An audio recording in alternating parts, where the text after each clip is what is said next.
예, 정치에 관심을 갖지 않다 보니 감각이 없어서 또 버벅거릴 것 같습니다. 그래도 한번 해보죠.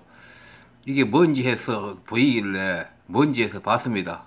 한번 들어보죠. 지금 네 혓바닥으로 하늘을 가리려고 하는 짓이야. 네가 그렇게 노무현 때 복지부 장관까지 해먹은 입신양명한 놈이면 그에 걸맞게 역사 앞에 겸손해지란 말이야. 너 그따구로 거짓말만 하다 뒤지면 뭐 사람들이 너 묘비에다가 뭐라고 써줄 것 같냐? 어?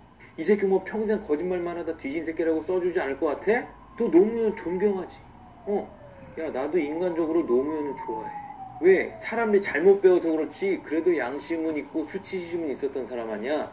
뇌물 처먹고 그게 다 까발려 지니까 그 수치심을 못 이겨서 산꼭대기에서 몸을 던졌던 사람 아니야. 지금 너한테 그 노무현의 그 알량한 수치심이라도 있냐? 양심이라. 자, 이 동영상이 유시민 씨와 심재철 씨 간에 80년도에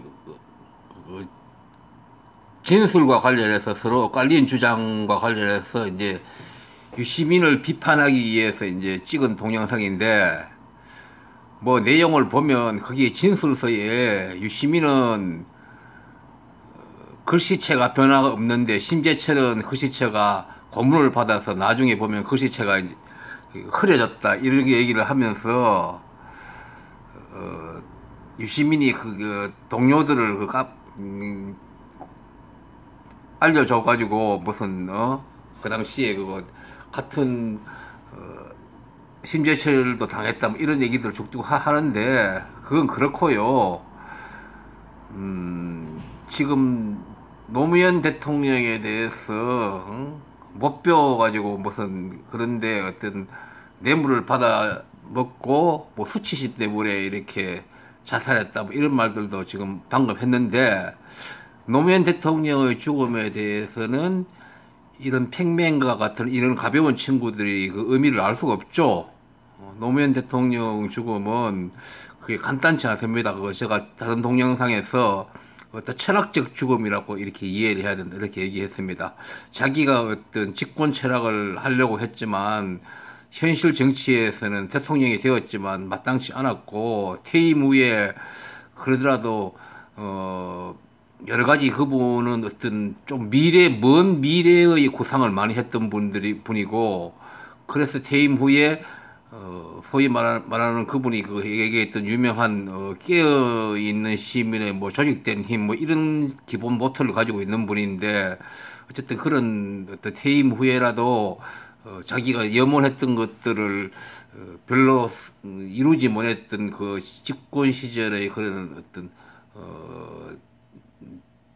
남아있는 그런 염원을 조금씩 이렇게 하고자 하는 의식이 있었겠죠. 그 와중에 이명박 정권이라든지 자기가 임명한 검찰 이런 자들의 어떤 비인간적인 행위로 인해서 이제 그렇게 스스로 그거 자기의 삶을 버렸는데, 여러 가지 그거 어떤 해안이 많았을 거예요. 많았고, 더군다나 뭐 냉정히 말해서 어떤 가족이 그것도 특수 관계에 있는 사람으로부터 어떤 경제적 지원을 받았고, 그것도 임기 말에 본인은 몰랐는 게 그거는 뭐 말할 것도 없는 거고요. 그거는 그러나 사법적 국가의 사법 절차에 따르려고 했는데, 그것이 비인간적인 어떤 정권의 공격이 계속되면서 이제 결국은 자기가 어떤 결단을 했는 그런 죽음이고요. 그 얘기를 하려면 조금 더 어떤 철학적 죽음이니까 많이 얘기를 해야 되는데, 그건 그렇고, 이 팽맹과 같은 이런 가벼운 친구들이, 이 팽맹 같은 이런 이 친구는 보면 무슨 일이든지 그거 간단한 단면을 가지고 모든 것들을 그거 뒤집어 엎어서 이렇게 막 밀어붙이는 이런 이제 그야말로 이제 선동을 위한 선동을 하는 그런 거죠. 그런 거고, 저거 보죠. 여기에 보니까요, 지금 그 당시 어느 거더라? 여기 한번 보죠.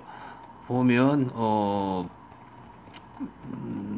이 진실에 대해서 그 심재철 씨와 유시민 씨의 어떤 서로 두 주장이 공방이 오고 진실에 대해서 여기에 이제 어떤 신문에 나온 걸 한번 읽어보도록 하죠. 조금 잠깐 보면요.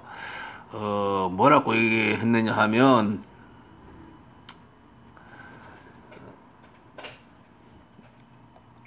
요즘만 보죠, 뭐. 뭐라고 했느냐면,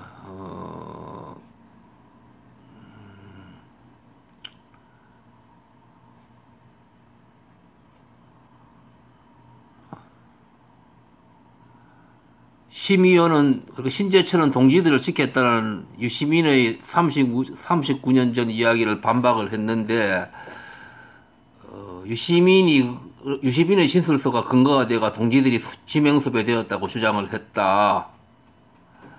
특히 유시민의 진술서는 심재철 자신이 당시 기소되었다는 증거가 되었다고 주장을 했다.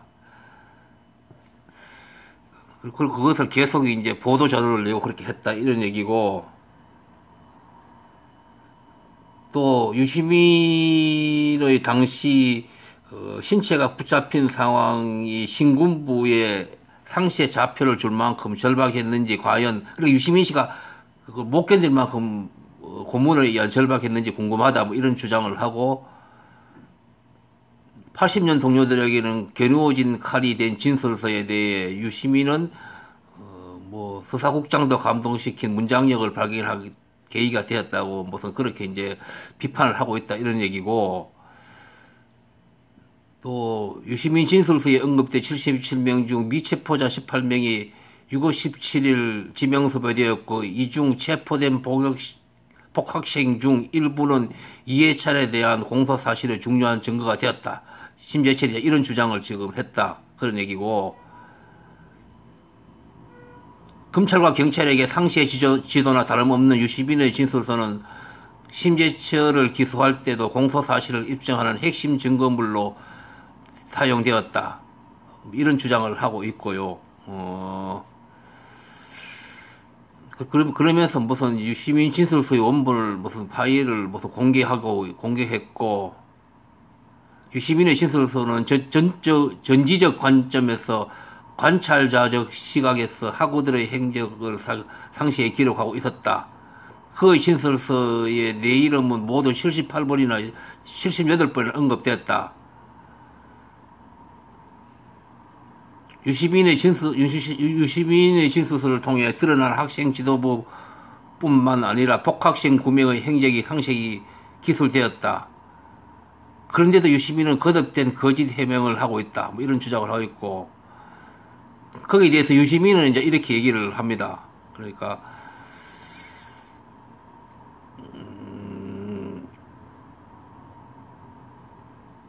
유시민은 진술서 앞부분부터, 진술서는 전부 거짓말이다. 내가 80년 3월 심재철 의원을 처음 만난 대목부터 완전히 창작이었다. 시위를 할 때마다 신문에 났던 심재철이 나 때문에 기소됐다고 그런 것은 말이 안 된다. 오히려 총학생장이었던 심재철, 학생활동위원장이었던 이홍동, 그리고 유시민 자신은 총학생회 간부 3역으로서 진술서에 자주 나올수록 오히려 더 좋은 것이었다.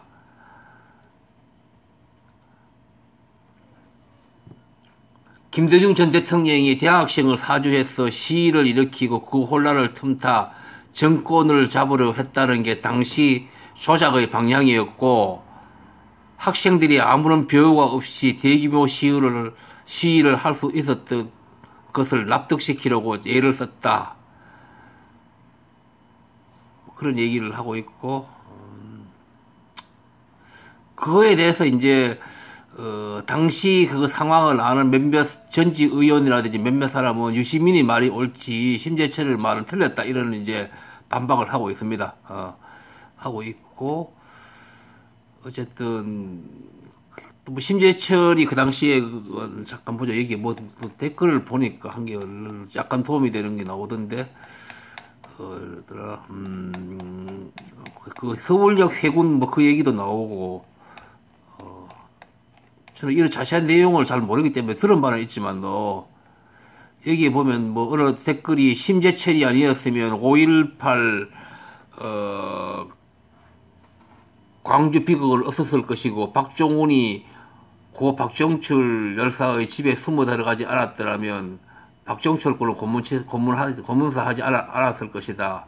80년 5월 14일 서울역에는 이례가 없는 10만 시위대가 집결했다. 아무리 무대뽀의 군사 독재 정권이라고 할지라도 간담회 서늘함을 느꼈다. 만일 시위대가 해군하지 않았더라면 군사 정권은 전국적인 계엄령을 시행하지 못했을 것이고 광주의 비극도 없었을 것이다. 그러니까 서울역 해군이 그 심재철이 그 당시에 서울대 학생회장이었으니까 거기 해군의 어떤 결정을 했다 이런 얘기시죠. 그것이 우리 현대사회에서 신군부가 들어서는 것을 막을 수도 있었던 그런 어떤 상황이었는데 해군을 한 것이 우리 역사의 큰 어떤 실책이었다. 그러니까 심재철은 어떤 이유로서 그랬는지 모르겠지만도 심재철이 학생회장으로서 해군을 결정하는 것에 대해서 이걸 얘기하는데 아마 저거는 역사적 진실로서 어떤 타당성이 있는 것 같아요. 보니까요. 심재철이 어떤 나쁜 의도로 그러지 않았더라도 그 당시 학생회장으로서 그러니까 전국의 학생 조직을 결정권이 있는 자로서 그렇게 저렇게 한 것이 그렇게 용기를 거둔 것이 자기 나름대로서는 어떤 변명이 있겠지만도 어떤 지난 역사의 과정을 봤을 때는 그런 게 있어요. 그러니까 한국에서 그러니까 세계적으로 어떤 민주화 운동 그러니까 집권 권력에 대한 어떤 민주주의를 회복하는 민주주의를 그거 찾는 이런 과정에 보면 한국은 좀 특이하게 학생이 주도가 된 어떤 한국 현대사는 학생이 민주화 운동이 주도된 어떤 그 특징이 있죠. 그러니까 우리는 지금 오늘날의 저 80년대, 70년대 그 민주화 운동에 대해서 바라볼 때, 그 학생들이, 그 당시 학생들이 이제 뭐 심재철이고 유시민이고 뭐 이런 사람들이 모두 다 뭐 서울대생이었고 뭐, 그 당시에 그러니까, 그런 민주화 운동에 투신하지 않고 했으면, 사회의 어떤 귀족으로 살아갈 수 있는 그런 사람들이었죠. 그것들을 우리는 잊어버리고 사는데 그 역사를 되돌아봐야 되는 거고 또 역사라는 것은 제가 다른 곳에서 얘기했지만 어떤 사실이나 해석의 문제도 물론 할 수밖에 없고 그렇지만도 어떤 지향이라고 제가 얘기를 했습니다. 그러니까 과거 그 역사를 돌아봤을 때 그 역사의 안에서 어떤 고통이라든지 아픔이라든지 어떤 염원했지만도 그 염원이 실현되지 않은 그런 다수 국민들의 입장을 대변한다든지 그런 사람들의 어떤 아픔 이런 것들을 살리는 그런 어떤 우리 의식이 그러니까 역사를 바라보는 입장에서 그런 게 중요하거든요. 그러면 그때의 그런 어떤 실패라든지 아픔 이런 것들이 오늘날 현재에서 어떻게 그것을 치유를 해야 돼. 그 사람들을 치유도 물론 해야 되고 그런 것들의 어떤 경험을 통해서 우리가 가져야 할 시민의식이 무엇인지 이런 것들이 그 역사가 우리에게 어떤 주는 어떤 한 줄기 빛으로 이렇게 살아나고 하는 그런 어떤 우리 의식이 만들어져야 되는데 지금 그렇지가 못하죠. 지금 보면 그래서 뭐 박종철 뭐 이런 얘기가 또 나와요. 그거 이후에는 박종철 씨가 그 서울대 학생이었는데 그 선배를 박종훈이라는 선배를 그 집 수배받은 이 선배를 끝까지 그거 이제 얘기를 하지 않고 이래가지고 지키려다가 결국 고문에 의해서 이제 죽었다 그런 내용이죠. 그런 내용이고 그리고 뭐 그래서 나는 좀 박종훈이라는 사람이 누군가 싶어가지고 박종철 씨가 왜 죽은지 그거는 아는데 쭉 보니까 이분이 이제 결국은 그 당시에 여도 서울대 학생인데 그 위에 한나라당 쪽으로 가서 이렇게 활동을 하고 이렇게 소위 말하는 그 당시에 민주화 운동 하다가 보수 정치권으로 간 사람 들어있는데 이분도 그 중에 한 사람이에요. 뭐 선거에 여러 번 한나라당 나왔다가 이제 당선은 안 되었는데 안 되었고 박종훈이라는 사람 다음에 이제 그러니까 이 박종훈이라는 사람이 이제 그래도 자기를 살리기 위해서 목숨을 잃을 수밖에 없는 박종철이라는 그런 동료에 대해서 이제 자기가 보수 정권에서 이렇게 활동을 하면서도 인간적인 아픔은 이제 버리지 못했는 것 같아요. 그래서 박종철 씨 추모 행사할 때는 이렇게 조용히 와서 이렇게 지켜보고 이렇게 그렇게 살아왔는 것 같아요. 한나라당 정치 활동하면서도. 그래서 이거에 대해서 박종철 씨 가족들은 참 양가 감정이 있겠죠. 그래서 이 사람들이 박종훈 씨가 그 박종철 씨 추모 행사 이제 해마했을 때 그만하시면 좋겠다.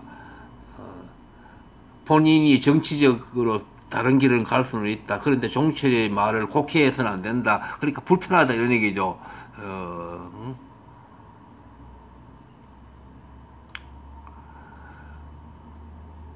그러니까 이 박종훈 씨가 이제 한 얘기가 이런 얘기가 한 적이 있다 말이죠. 종철이가 살아있었다면 나와 같은 길을 걸었을 것이다. 그러니까 자기와 같이 이렇게 보수 정당에 가서 아마 걸었을 것이다. 이런 취지죠. 경제 민주화에 역행하는 노무원 정권을 심판하는 것이 현재의 민주화 투쟁이다. 그런 글을 이제 한나라당 그 홈페이지에다가 게재하기도 했다. 이러니까 이제 박종철 씨 가족이나 이런 사람들이 이제 불편하다 이런 얘기죠. 그러니까 이거는요, 이 박종훈 씨뿐만 아니라 이렇게 과거에 군사 정권에 대항해서 이렇게 민주화 운동을 한 이런 것들은 뭐냐 하면 어떤 인간으로서 할 수 있는 가장 극단적인 상황으로 자기를 내모는 그런 행위거든요. 목숨이 떨어질 수도 있고 평생 그것 때문에 삶이 고통스러울 수 있는데 이제 그렇게 한 사람들이 이후에 그 정신과는 완전히 정반대인 어떤 보수 수구의 어떤 정치 세력으로 돌아서는 사람들 들어있는데, 자, 이런 것들은요, 참, 이해하기 어려우기도 한데, 결국은 우리의 시민의식이 그만큼 깊지 못하다, 이런 걸로 이제 일단 이해해야 돼요. 저렇게 되는 사람들이. 본래 그런 어떤 성향들이 있을 수도 있겠지만, 민주화 운동을 했지만도, 어떤, 민주주의라든지, 약자들이라든지, 이런 사람들이, 이 세상에 태어나서 어떤 인간적인 어떤 인권을 누리고, 어떤 기본적인 행복을 누려야 할 가치가 어떻게 형성되는지, 역사와 철학적인 측면에서 깊이 있는 어떤 내면화된 이런, 의식이 형성이 안 된 상태인 사람들이 많다고 보면 맞죠. 민주화 운동을 했지만도 급격하게 어떤 그 당시에 그 사회주의라든지 어떤 독재 정권에 타도하는 이런 어떤 의식에 만들어졌긴 하지만도 더 깊이 있는 어떤 풍부한 이런 소양까지는 만들지 못한 상태에서 그렇게 민주화 운동을 하다 보니까 사람에 따라서는 이렇게 그 후에 어떤 정치 상황이 바뀌고 그러고 신자유주의적인 어떤 경제 상황이 바뀌다 보니까 그런 신념들이 크게 뿌리 깊게 지속하고 할 수 있는 그런 어떤 영향이 없었다고 봐야 되겠죠. 제가 볼 때는 이제 그렇게 거의 변질했다 그러는데, 뭐 변질이라고 표현하든 안 하든 그런 게 있는 것 같아요. 결국은, 국민의 어떤 지식, 소양 이런 것들이 깊이 있고 얼마나 풍부하게 성장하면서 이렇게 만들어져 왔느냐. 이런 얘기. 그러니까 신자유주의라든지 이런 것들이 2000년대에 이렇게 몰려오더라도 그것을 극복할 수 있는 우리 사회 학교 교육뿐만 아니라 우리 사회의 어떤 풍부한 그런 교양적인 어떤 지적 흐름이 담론이 이렇게 강하게 이렇게 만들어져 오고 소통되고 이렇게 한 사회적 분위기가 되었어야 했는데 그런 것들이 급격히 다 무너졌거든요. 우리가 2000년대 이후에 신자유주의라든지 어떤 이런 여러 가지 문제, IMF 터지고 그러다 보니까 이제 그래서 그런 영향이 큰 것 같아요. 그러고 뭐 유시민 씨가 여기에 지금 진술서도 길게 쓰고 유시민 씨가 무슨 항소 이유서 써있는데 이거는요, 유시민 씨가 같은 사람은 지금 이제 공부가 돼서 그런 거예요. 왜냐하면 그 당시에 민주화 운동할 때 어떤 거기에 하는 어떤 전술 전략 이런 것들은 민주화 운동하는 사람들 그 약자가 군사 정권이라는 강력한 힘을 가진 자에게 대항을 하려면 거기에 대항 전술도 뭐 여러 가지의 어떤 거기에서 피해가는 방법 이래서 그러니까 조사받을 때 그 다른 사람들 그러니까 이미 알려다는 사람들 어차피 다 알려졌고 그게 군사 정권에서 어차피 그거 다 그거 지명 수배되어 있고 어차피 다 알려 이런 사람들 막 계속 얘기가 시간을 끌면서 하는 어떤 민주화 운동의 어떤 전술적인 청약 이런 것들을 유시민 씨는 사용한 걸로 봐야 사용한 거예요. 이 사람은 거기에 있어요. 그런 게 옛날에 그 우리나라뿐만 아니라 세계 그거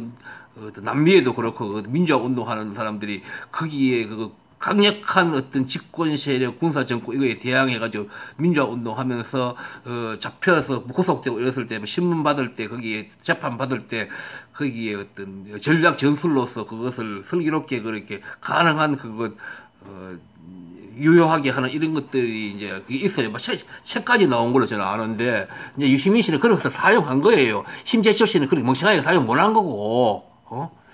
그 후에 뭐 심재철 씨가 보면 나중에 재판에서 다들 그거 허위 진술했다 그런 어떤 수사받는 어떤 강압 수사받는 과정에서 했는데 심재철 씨는 그게 아니고 사실지해가 했다 해가지고 무슨 김대중 내란 업무 소개해가지고 사건 해가지고 그것이 심재철로 인해서 그 유죄를 인정받는데 어떤 불리한 어떤 영향을 끼쳤다 이런 말도 나오고 이렇게 해요. 어쨌든 심재철 씨는 교부에 한나라당으로 가고 이렇게 했기 때문에 이제 그런 것들이 어떤 그러고 심재철 씨는 그 후에 또 바로 그 당시에 80년대 그 당시에 MBC에 또 기자로 입사하고 했더라고요. 왜냐하면 민주화 운동했던 사람으로서 의용 언론이었는데 그 당시에는 MBC도 군사 정권 치하에 있었으니까 어떻게 MBC라는 기자라는 그런 것이 왜 들어갈 수 있었는지 이제 그것들 연결시켜서 이제 얘기들 하고 있어요. 그만큼 심재철 씨는 변질을 할 어떤 기본을 가지고 있었다 이런 얘기를 하고 있는데 어쨌든 그건 해석의 차이겠지만도 객관적 사실로는 이제 그것을 얘기를 하는 것이 이제 부당하지 않고 어쨌든 그렇고요. 제가 뭘 이렇게 지금 준비도 안 하고 얘기를 하다 보니까 뭘 얘기해야 될지 지금 모르겠는데 어쨌든 그렇습니다. 이제 결론은 제 얘기는 결국은 이제 유시민 씨 이런 사람들 이제 이 사실에 대해서는 그 유시민 씨 입장 얘기가 그 어떤 경험칙에 봐서는 이제 옳다고 이제 보는 게 맞죠. 맞고 단지 이제 결국은 유시민 씨나 이런 사람들이 여전히 그거 어떤 자기 정신을 버리지 않고 그 당시에 유지를 하고 있는데 그리고 여기도 보면 이제 보면 뭐 검찰총장이 그 당시에 박종철 씨 아버지한테 이제 병상에 있을 때 이제 사과를 하고 그 후에 이제 돌아가셨는데 사과를 하고 이렇게 했다 그러는데 자 이런 것들을 보면 뭐 검찰총장이 그거 어떤 민주주의를 그거 탄압한 이런 어떤 조직의 총장이 이제 현 정권 들어선 후에 이제 박종철 여사의 아버지가 병원에 계실 때 찾아가서 국가의 폭력에 대해서 사과를 했다 그러고 뭐 유시민 씨 같은 이런 분들도 여전히 아직도 민주주의를 이렇게 지키는데 이제 노력을 하고 있고 민주당이라는 조금 더 진보적이라든지 좀 더 그래 과거에 그 군사 정권과 싸웠던 이런 어떤 세력이 정권을 잡고 있고, 자, 있는데도, 저희 관심이기도 하지만도, 우리의 국민의 삶이라든지, 삶이 전전히 개선되지 않고, 양극화가 그대로 유지되고 있고, 대한민국의 어떤 정의라든지, 어떤 인간 간의 신뢰들, 이런 것들이, 현저히 떨어지고 있고, 특히 우리가, 노인의 어떤 삶의 행복도라든지, 자살률은 세계에서 가장 높다고 그러더만요. 그것도 현저히 높으대요. 자, 그런 것을 봤을 때, 그 자살이라는 것은, 그 나라의 상태성을 어떤, 증명하는 가장 어떤 상징적인 그런 어떤, 현상이거든요. 자, 그런 걸 봤을 때, 그리고 뭐, 지난번에 얘기했지만, 또 20년 전이든 10년 전이든 5년 전이나 지금이나 어떤, 국민의 7, 80%, 8, 90% 삶은 실질적인 개선이 안 되고 이런 문제 있는데, 결국은 뭐냐, 이제 결국은 그거예요. 그리고 시민의식이, 제가 그 이념의, 모든 건 이념의 사물이라 그랬는데, 자, 그런 것들이 포괄적으로 국민 전체의 어떤 이념, 세상을 바라보는 이념, 이런 것들이 이제, 결국 형성이 안 돼서 결국은 이렇게 되는데, 형성이 안 되기 때문에 그러는데, 쉽지 않아요. 이런 상태로는. 쉽지 않고, 결국은, 국민의식이 이런 것들이, 대충 대체로 그거 오늘날 그거 우리가 합리주의적인 어떤 세계라고 하는데 사실은 이것들도 그 면면이 보면 제가 지난번 동영상도 얘기했지만도 단순하지 않고 무척 복잡해요. 이게 오늘날은 복잡계라 그러죠. 무척 복잡해가지고 일반 특별하게 그쪽으로 많이 고민하지 않는 사람들은 이 현상이 왜 이런지를 알 수 없고 그냥 도덕적이라든지 일반적인 어떤 표피적인 도덕적 이런 거에 의해서 이제 판단을 많이 하기 때문에 이게 근본적으로 뭐가 잘못된 것인지 이것을 그러니까 전체적으로 종합적으로 입체적으로 이렇게 판단하기가 쉽지 않아요. 그렇게 판단하는 사람들은 극히 일부이기 때문에 이제 전체의 어떤 변화에 영향을 미칠 수 없는 것이죠. 그러니까 보이지 않는 어떤 인간의 욕망이 그러니까 어떤 보수적이라든지 어떤 자기가 좀 더 삶을 유리를 하겠다는 그런 어떤 인간의 어떤 보수성 그거와 함께 단지 보수성 자체의 욕망뿐만 아니라 거기에 어떤 인위적인 눈에 어떻게 구분해가 쉽게 이렇게 감명할 수 없는 어떤 인위적인 거대한 어떤 이심전심으로 물려가는 어떤 갑들의 어떤 욕망들이 어떤 그것들이 어떤 지식 체계라든지 이런 거 다 물려가서 이렇게 종합적으로 이게 세상을 어떤 일부의 자가 다수의 자의 어떤 삶의 고통, 삶의 어려움을 위해서 누리고 뭐 이게 이런 현상인데 이게 참 쉽지가 않아요. 그러다 보니까 어쨌든 간에 당장 뭐 굶어 죽는 것도 아니고 그럭저럭 뭐 적당히 이렇게 뭐 세상 다 그렇지 이렇게 하고 이제 적당히 살아갈 수 있고 뭐 이런 거예요. 이 세상에 적당 살아갈 수 있다고 하는데 이제 전체적으로는 이게 세월이 흘러도 소망하는 그러니까 다수 국민들이 인간으로 태어나가지고 기본적으로 이렇게 누릴 수 있는 행복의 상태는 결코 50년 전이나 20년 전이나 10년 전이나 이루어지지 않고 이 상태로 계속 가는 거예요. 그러니까 오늘날은 그러니까 과거에 유시민 씨나 이런 사람이 40년 전인데 80년대 같으면 그때보다도 오늘날은 그거 일반 사람들이 더 판단하기가 더 난해한 거예요. 너무 복잡해졌으니까. 그 당시에는 단지 선악의 개념으로 이렇게 뭐가 선이고 악인지를 판단하는 것이 그렇게 복잡지 않은데 오늘날은 워낙 이것들이 어떤 지식 체계라든지 자본이라든지 여러 가지 어떤 그리고 인간이 완전히 살기는 어렵지 않고 적절한 형태, 적당한 형태. 그러니까 분명히 누구가 훨씬 많이 누리고 많은 사람들을 못 누리면서도 어떤 이상한 복지의 어떤 그런 모습도 일부를 만들고 있고 이렇게 해서 그러니까 일본이 좀 생각나는데 일본이 기업 복지가 과거에 발달해서 국민들이 그것에 의해서 어떤 보수 정권이나 이런 것에 대해서 저항권이 국민의식에 만들어지지 않는 이런 우리는 좀 틀리긴 한데 이제 제가 자꾸 이제 간단 명료하게 얘기를 못 하는데 그만큼 이제 복잡계라 이런 얘기죠. 복잡계다 보니까 결국은 이거 굉장히 어려워요. 어렵고 이 상태로 가면 계속 이렇게 계속 갈 것 같아요. 완전히 절망적인 아니지만도 계속 유예야 된다 그러죠. 계속 다수 인간들이 소망한 바의 세상이 오는 것이 계속 연기가 된다 이런 얘기죠. 뭐 될 것 같은 조금씩 될 것 같은 착각을 자꾸 일으키면서 자꾸 유예시켰다 이런 얘기죠.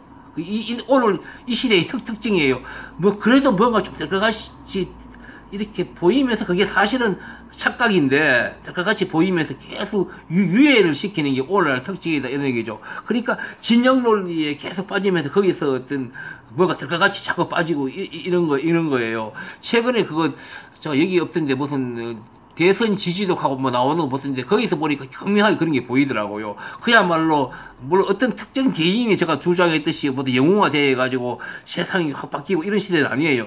그러나 우리는 어떤 현실적인 선택을 해야 하는데 거기 보니까 유시민 씨는 뭐 스스로 원하지 않나 빠졌다 그러는데 어쨌든 이재명 씨 같은 그나마 어떤 선택의 가능성이 있는 사람을 이렇게 지지도가 지금은 여러 가지 상황 때문에 많이 떨어져 있는 상태이고 전부 다 보니까 저 사람 중에 어느 사람이 장래에 대통령 되어도 현재 상태가 근본적인 상당한 변화를 가져올 수 있는 기대 가능성이 있다는 것은 없구나 하는 그런 느낌이 많이 들더라고요. 그래서 참 어렵구나. 그러니까 적당히 합리적인 중도라든지 이 정도의 사람들이 대부분 올라 있는 거예요. 그렇지 않으면 아주 수구라고 볼 수 있는 사람들 이런 정도예요. 이런 정도이고, 그래서 여러 가지 어려움에 처했습니다. 결국은 제가 볼 때는 그래서 이제 학교 교육하고 사회 교육이 전면적으로 바뀌는 어떤 계기가 마련돼야 되지 않나 이런 생각이 듭니다.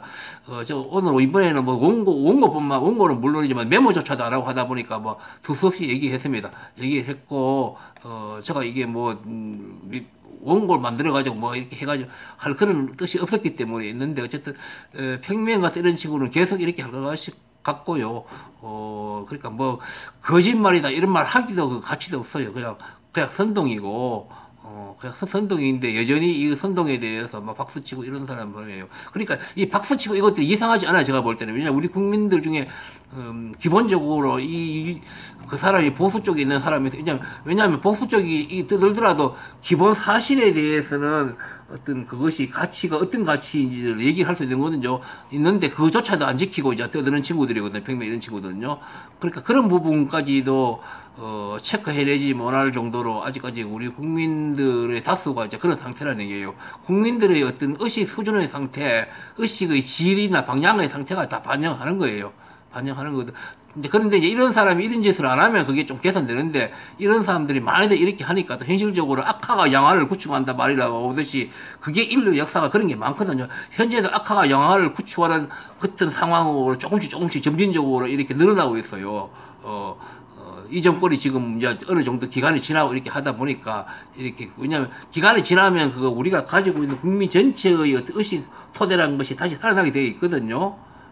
이제 그런 상황을 지금 가고 있는데, 어쨌든, 전체적으로 이제 유시민이나 이런 사람들이 과거에 민주화 운동을 했던 이런 사람들이 그 후에 2000년대 들으면서 신자유주의라든지 여러 가지 어떤 국제 어떤 정세 이런 문제와 관련해가지고 조금 더 냉정하게 원래 자기들이 가지고 있던 어떤, 정의라든지 민주주의 이거에 대한 의식들을 조금 더 그것을 지식을 풍부히 하고 조금 더 그 정신을 지속적으로 유지하면서 그 세계 자본이라든지 이런 것에 의해서 국민들의 삶이 양극화가 벌어지고 다음에 사회적 신뢰 자산이 없어지고 이런 문제에 대해서 이게 무엇인지 그걸 고민하면서 그런 것에 대해서 선제적으로 대처를 하고 잘못된 것을 시정을 하려는 어떤 전체적인 집단지성을 과거에 민주화 했을 때 가지고 있는 그 정신을 새로운 시대에 맞게 업그레이드해서 이렇게 해서 유지를 해왔으면 오늘날 같이 이렇게 안 되었을 건데, 그 후에 많이들 일부는 변절도 하고 또 나머지 상당수는 어떤 세계 자본 이런 거에 조금 친자본적으로 변하기도 하고, 어쩔 수 없다는 그런 어떤 체념론, 또 일부는 어떤 정치적인 어떤 권력 게임 룰에 들어가서 그쪽에